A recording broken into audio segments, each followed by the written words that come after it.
أعوذ بالله من الشيطان الرجيم నేను శపించబడిన బహిష్కరించబడిన శైతాన్ నుండి రక్షణ పొందటానికి అల్లాహ్ శరణు వేపు.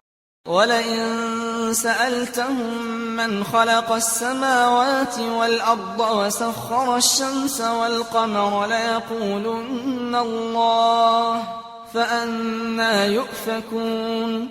మరియు ఒకవేళ నీవు వారితో ఆకాశాలను మరియు భూమిని సృష్టించి సూర్య చంద్రులను ఉపయుక్తంగా చేసింది ఎవరు అని అడిగితే వారు తప్పక అల్లాహ్ అని అంటారు. అయినా వారు ఎందుకు మోసగింపబడుతున్నారు, సత్యం నుండి మరలింపబడుతున్నారు?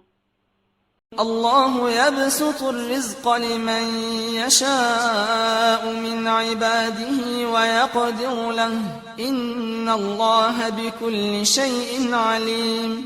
అల్లాహ్ తన దాసులలో తాను కోరిన వారికి జీవనోపాధిని పుష్కలంగా ప్రసాదిస్తాడు మరియు తాను కోరిన వారికి దానిని మితంగా ఇస్తాడు.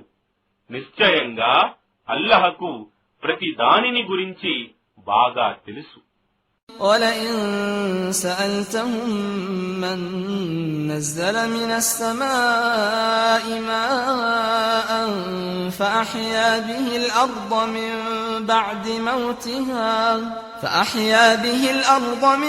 بعد موتها ليقولن الله قل الحمد لله بل أكثرهم لا يعقلون. మరియు ఒకవేళ నీవు వారితో ఆకాశం నుండి నీటిని కురిపించి దాని నుండి నిర్జీవంగా ఉన్న భూమికి జీవితాన్ని ఇచ్చింది ఎవరు అని అడిగితే వారు తప్పకుండా అల్లాహ్ అని అంటారు. నీవు ఇలా అను, సర్వస్తోత్రాలకు అర్హుడు అల్లాహ్ మాత్రమే.